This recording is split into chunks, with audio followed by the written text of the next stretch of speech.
State Police. Yeah, there's somebody after me. I'm sorry? There's somebody after me. You're driving right now? No, I'm inside the house. What's wrong? Huh?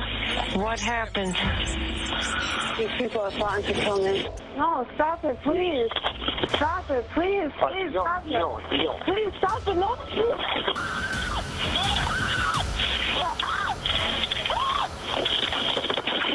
Shannon? I wonder if she has a phone in her pocket.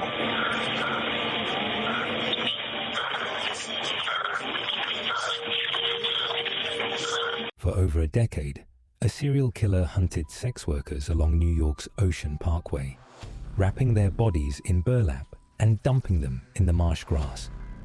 He made taunting phone calls to victims' families, used burner phones to avoid detection, and drove a distinctive Chevy Avalanche. What he didn't count on was leaving his DNA on a discarded pizza box. They call me Detective. What I'm about to share with you is my professional analysis of Rex Heuermann, a Manhattan architect who fooled everyone for 13 years, and how modern forensic science finally exposed America's most elusive serial killer.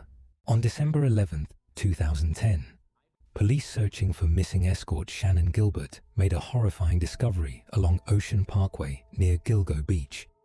4 bodies, all young women, all wrapped in burlap sacks. The victims, Melissa Barthelemy, 24, from Buffalo; Amber Costello, 27, from North Carolina; Megan Waterman, 22, from Maine; and Maureen Brainerd Barnes, 25, from Connecticut, had vanished between 2007 and 2010 after meeting clients from online ads.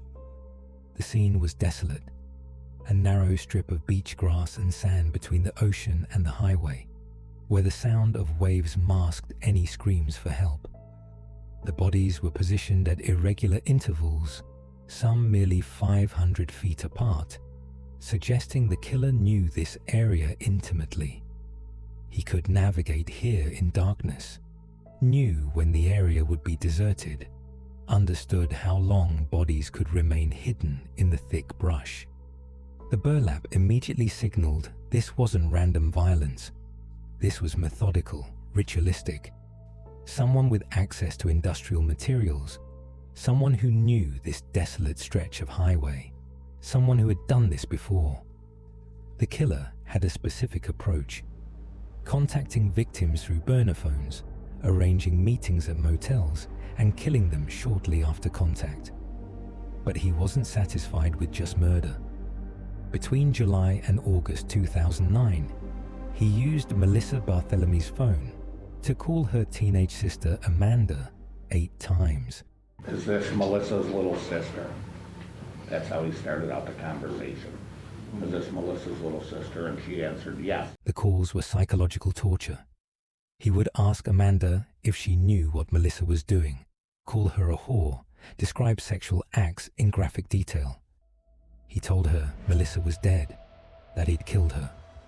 One call came from Times Square, another from Madison Square Garden, crowded public places where he could watch the chaos of New York while destroying a family. The longest call lasted 5 minutes. Amanda was only 15 years old. These calls would become crucial evidence. Every ping to a cell tower created a digital footprint. The killer thought he was untraceable, but he was actually creating a map of his movements, a map that would eventually lead investigators right to him. For years, the investigation stalled until one critical detail emerged. A witness saw Amber Costello leave with a client driving a first-generation Chevy Avalanche. Dark-colored, possibly green, distinctive trim. This wasn't a common vehicle. The witness, another sex worker, being with Amber that night, said the driver had been persistent, calling multiple times, negotiating aggressively. He'd offered $1,500 for the night, an unusually high amount that should have been a red flag. Investigators began identifying every Avalanche owner in the region, looking for someone with connections to Manhattan and Long Island, access to burlap, movements matching the cell tower data. By 2022, one name kept surfacing: Rex Heuermann. Rex Heuermann, 59, ran an architecture firm in Manhattan. He owned a Chevy Avalanche. He lived in Massapequa Park, minutes from the dump sites. His cell phone data matched the killer's movement patterns. His internet history showed searches about the victims and the investigation. Here was a successful businessman, married with children, who attended PTA meetings and designed buildings across New York. Neighbors described him as quiet but odd. A massive man, 6 feet 4 inches, who sometimes made inappropriate comments to women on the street. His house was the eyesore of the neighborhood, run down and neglected despite his successful business. Coworkers said he could be volatile, switching from friendly to aggressive without warning. But nobody suspected him capable of murder. They needed proof, concrete, undeniable proof that would hold up in court. In January 2023, surveillance teams followed Heuermann to his regular Manhattan pizza spot on Fifth Avenue. They watched him order, eat methodically, wipe his hands with napkins. They waited. He ate. He left. Within seconds, investigators grabbed the discarded box with his saliva on the crusts. The entire operation took less than 5 minutes, but it would crack a case that had haunted Long Island for 13 years. The DNA results were definitive. Mitochondrial DNA from the pizza matched genetic material on the burlap sacks. When investigators later obtained a formal sample after his arrest, nuclear DNA testing confirmed it with scientific certainty. The kind of match that happens once in 5 trillion times. 13 years of hunting, hundreds of investigators, thousands of hours of work, and it all came down to leftover pizza. On July 13, 2023, at 8:30 p.m., Rex Heuermann was walking to his car after leaving his Manhattan office when detectives surrounded him. Witnesses described him as initially confused, then eerily calm. As officers explained, he was under arrest for murder. He didn't resist, didn't protest his innocence, just stared ahead as they placed him in handcuffs. One detective later said it was like watching a mask finally slip, the successful architect facade crumbling to reveal something empty underneath. Initially charged with 3 murders, the case quickly expanded. By 2024, he faced 7 murder charges.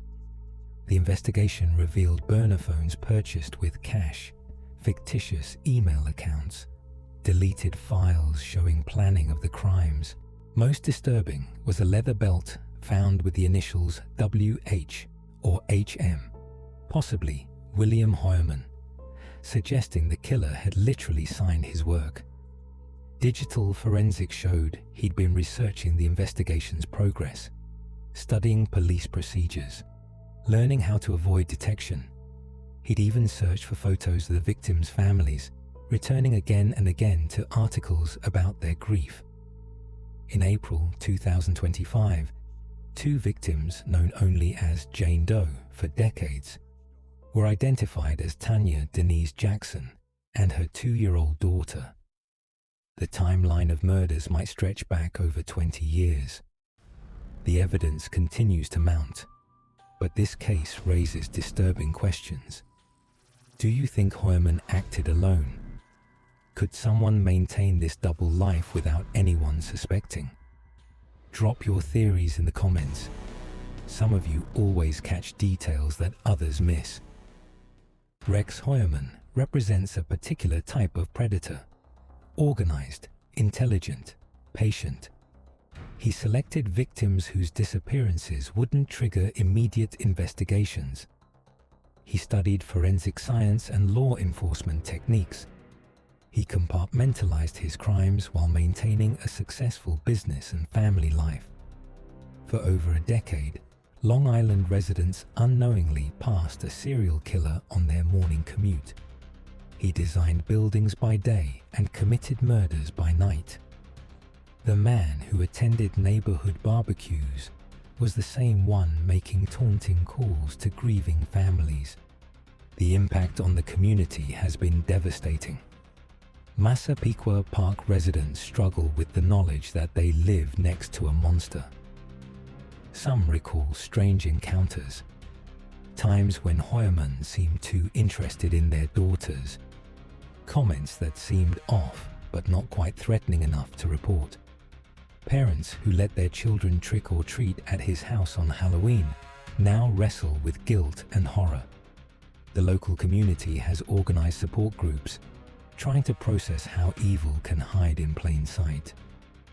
This case proves that evil doesn't always look like evil. Sometimes it looks like your neighbor, your architect, the man eating pizza at the next table. The Gilgo Beach case wasn't solved by luck. It was solved by persistence and evolving technology. Cell tower analysis that didn't exist in 2010 became crucial by 2020.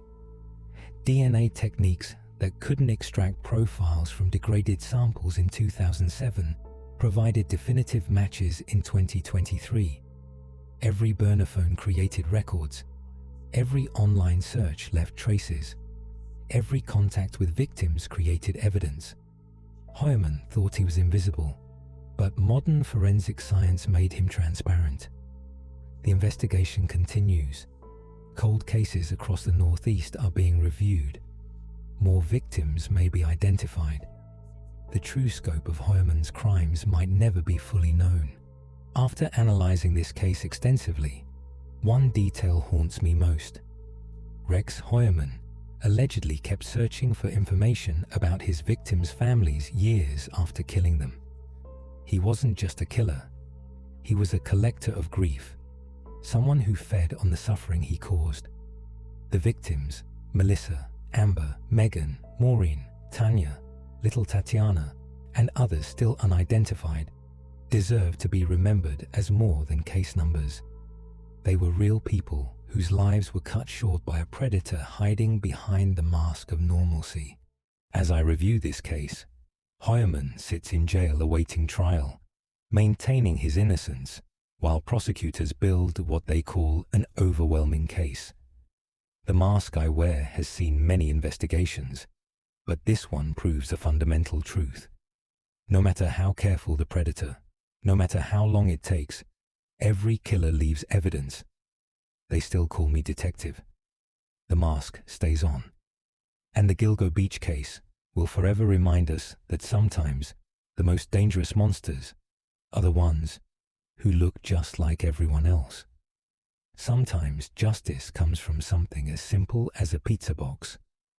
And sometimes 13 years isn't too long to wait for the truth.